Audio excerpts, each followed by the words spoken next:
Assalamualaikum warahmatullahi wabarakatuh. Hai, selamat datang kembali. Di video kali ini tuh aku gak bakalan ngebahas soal produk skincare ataupun shopping haul. Di video kali ini tuh aku bakalan sharing informasi yang berhak kalian tahu biar kalian itu lebih paham dan mengerti apa itu skincare. Jadi di statement kali ini tuh aku beri tema yaitu for your information atau FYI.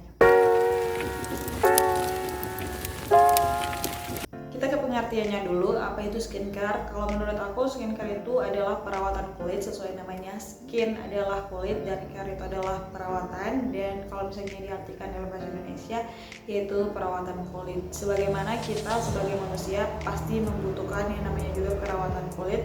Menurut aku pribadi, sebelum kalian melakukan perawatan kulit atau menggunakan produk-produk skincare yang pengen kalian gunakan, alangkah lebih baiknya kalian mengetahui dulu apa jenis kulit kalian, biar kalian lebih memahami kulit kalian itu membutuhkan apa. Karena jika kita menggunakan produk yang salah atau tidak sesuai dengan jenis kulit kita, malah itu akan memperburuk keadaan kulit kita ataupun masalah yang telah kita alami saat ini. Nah, kita mulai dari jenis-jenis kulit dulu. Yang pertama itu ada kulit normal, yang kulitnya itu fine-fine aja, nggak banyak masalah, tapi perlu dirawat dan dijaga juga kebersihannya. Ciri-ciri dari kulit normal itu biasanya kelembapannya itu selalu terjaga, kelihatannya itu dia segar, lembut, pori-pori kulitnya juga normal, dan dia tidak kusam ataupun kering.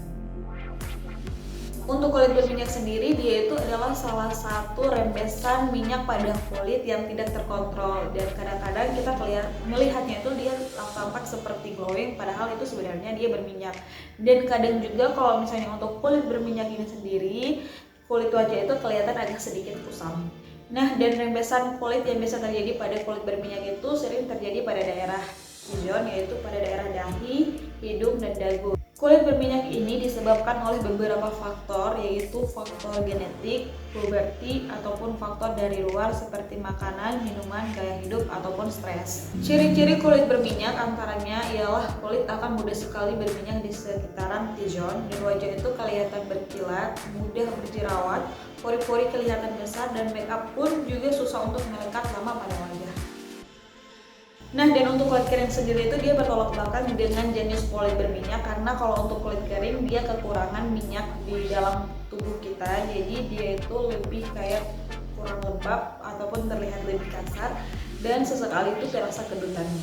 Kulit kering itu justru tidak mampu memproduksi minyak pada kulit, malah dia akan menambah masalah seperti dia kurang melindungi ataupun melembabkan kulit kita, jadi skin barrier kita itu gampang banget rusak.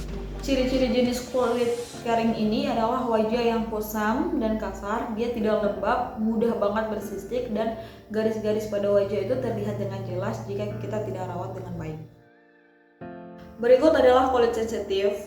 Kulit sensitif itu sendiri adalah salah satu kondisi di mana kulit kita itu sangat tipis dan sangat peka terhadap beberapa produk skincare ataupun makeup yang nempel di kulit kita. Nah, kenapa kondisi kulit itu bisa terjadi sesensitif itu? Karena kulit kita pertama sangat tipis dan pembuluh darah kapilari dan saraf itu terletak sangat dekat dengan permukaan kulit, sehingga kulit kita itu mudah diserang alergi. Sebenarnya jenis kulit ini sangat sulit untuk diamati secara dekat, perlu mendapatkan konsultasi dari pakar dermatologi terlebih dahulu, tapi biasanya dapat dikenali melalui ciri-ciri seperti tekstur kulit sangat tipis, mudah sekali mendapat alergi dan iritasi. Terus kulit menjadi merah-merah atau radang.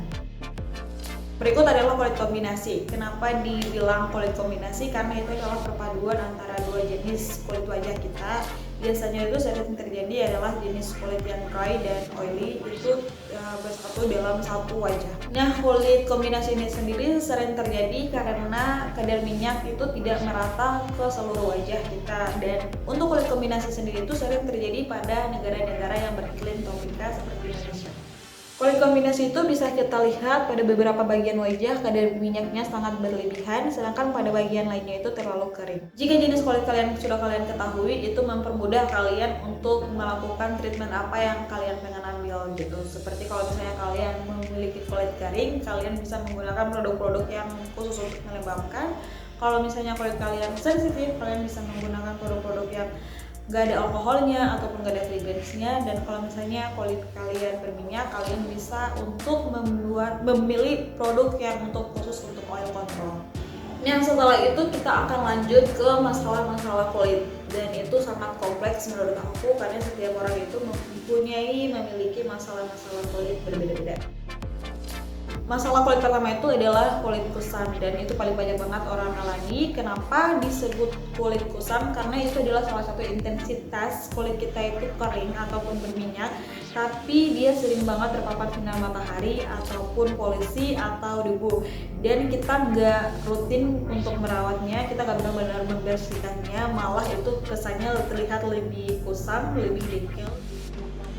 Berikut adalah jenis kulit yang berjerawat. Menurut para ahli, jenis kulit berjerawat itu disebabkan oleh beberapa faktor. Salah satunya adalah diet, mengonsumsi produk yang indeks gulanya sangat tinggi, terus dia juga mengonsumsi produk susu, skin, atau penggunaan kosmetik dan skincare yang tidak cocok. Dan menjelang ataupun sementara dalam kondisi haid itu biasanya akan menimbulkan jerawat. Itu adalah salah satu pengaruh hormon yang emang sudah seperti itu gitu.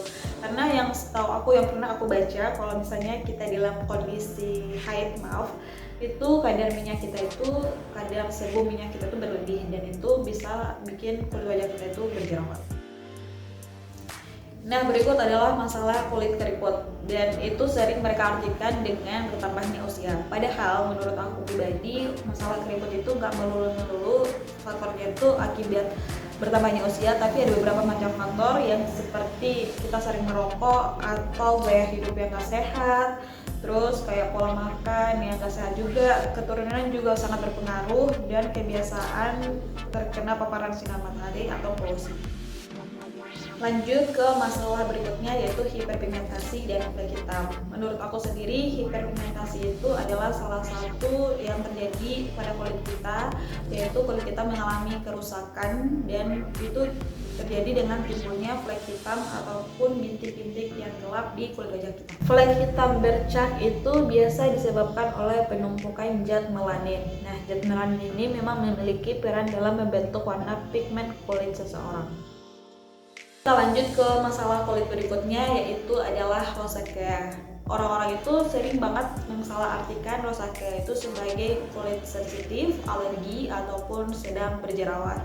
Padahal kulit dalam kondisi penyakit rosacea itu adalah salah satu penyakit radang kulit, dan itu bisa didiagnosa oleh dokter atau dermatologi. Jadi kalau misalnya kalian memiliki atau kayak ada tanda-tanda seperti rosacea kayak gitu, alangkah baiknya kalian pergi ke dermatologi atau dokter kulit terdekat, karena rosacea itu ditandai dengan kemerahan, terus melebarnya pembuluh darah di permukaan kulit, dan juga muncul bintil papula dan pustular dengan sensasi terbakar, bahkan terdapat bengkak di sepanjang hidung dan mata. Lanjut ke masalah kulit berikutnya, ini paling awam dan paling banyak juga orang belum mengetahui soal bercak putih atau bisa disebut juga dengan vitiligo. Nah, vitiligo itu apa? Itu adalah salah satu kerusakan pada kulit yang diakibatkan oleh sinar matahari yang membunuh sel-sel pada kulit, dan itu menyebabkan melanosit. Tapi kalian nggak bisa segampang itu mendiagnosis kalau misalnya kalian dalam keadaan kulit kalian itu dalam keadaan vitiligo, karena yang bisa mendiagnosis itu adalah dokter kulit. Jadi sekali lagi, kalau misalnya kalian ada masalah kulit kayak bercak putih atau bisa disebut juga dengan vitiligo, silakan kalian konsultasi ke dokter terdekat biar dokter bisa menyimpulkan apakah kalian mengidap penyakit vitiligo atau tidak. Nah, setelah jenis dan masalah kulit kita ketahui, kita lebih mempermudah lagi untuk menentukan produk apa yang kita pakai. Karena misalnya kalau wajah kita berjerawat tapi dalam kondisi kulit kita sensitif, kita bisa menggunakan produk-produk yang untuk calming, menenangkan, seperti Centella asiatica. Atau kalau misalnya kulit kita dalam kondisi adanya hiperpigmentasi atau bercak hitam, kita bisa menggunakan produk-produk yang ada kandungan vitamin C atau untuk khusus mencerahkan kulit wajah. Untuk merawat kulit bagi pemula, menurut aku pribadi kalian gak usah dulu mengikuti step skincare rutin ala Korea gitu, seperti 9 atau 10 step skincare rutin. Kalian cukup mengetahui dulu basic skincare kalian itu apa gitu. Jadi menurut aku pribadi juga, aku setuju dengan basic skincare. Dimulai dulu dari basic skincare. Kenapa? Karena biar kalian bisa mengetahui produk apa yang cocok untuk kulit kalian, dan kulit kalian itu nggak kaget ketika ditempelin produk-produk yang asing gitu. Apalagi kalau misalnya kalian nggak cocok dengan suatu ingredients, itu sangat membantu kalau misalnya kalian hanya menggunakan basic skincare doang. Menurut female.com, bagi pemula wajib mengetahui 3 basic skincare, yaitu membersihkan, melembabkan, melindungi. Karena basic skincare itu adalah tahapan penggunaan skincare yang paling mendasar. Yang pertama itu adalah cleanser yang membersihkan wajah kita itu dari kotoran maupun make up atau skincare yang menumpuk gitu. Membersihkan wajah bisa membantu untuk mengatasi masalah komedo ataupun jerawat, dan juga bikin kulit kita itu terlihat lebih fresh, lebih segar. Dan kalau misalnya kita menemukan cleanser yang cocok, itu bisa mengontrol kadar minyak pada kulit kita.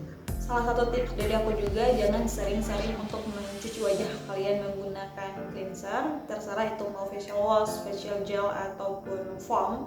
Karena itu kalau misalnya kita sering menggunakan cleanser, itu malah bikin kulit kita itu tambah lebih kering dan malah memproduksi kadar minyak itu lebih banyak. Nah, lanjut ke moisturizer atau pelembab. Kenapa kita membutuhkan pelembab? Karena biar kulit kita itu kelembapannya itu terjaga, kadar minyak pada kulit kita itu terkontrol, dan menguatkan lapisan kulit kita, skin barrier kita, dan juga bisa membuat kulit kita itu terasa lebih halus, lebih segar, dan lebih fresh. Untuk penggunaan pelembab ini bisa digunakan sehari itu 2 kali, yaitu pagi hari dan malam sebelum kita mau menjelang tidur. Melembabkan kulit juga bisa digunakan sebelum menggunakan makeup, karena itu biar lebih hasil makeupnya itu lebih tahan lama, biar kulit kita juga nggak kering. Dan kadang-kadang kalau misalnya kita menemukan pelembab yang cocok, itu bisa membuat oil control juga. Oke, yang terakhir adalah sunscreen. Kenapa kita juga membutuhkan sunscreen? Karena percuma kalau misalnya kita menggunakan produk mahal atau kita menggunakan pelembab yang mahal, tapi kita nggak memprotek kulit kita dengan sunscreen. Nah, sunscreen juga itu manfaatnya sangat banyak. Salah satunya untuk masalah hiperpigmentasi yang tadi sudah aku jelaskan. Manfaat sunscreen lainnya juga itu bisa melindungi lapisan kulit kita dari radikal bebas, UVA dan UVB. Dan juga sunscreen bisa mencerahkan dan mencegah tanda-tanda penuaan.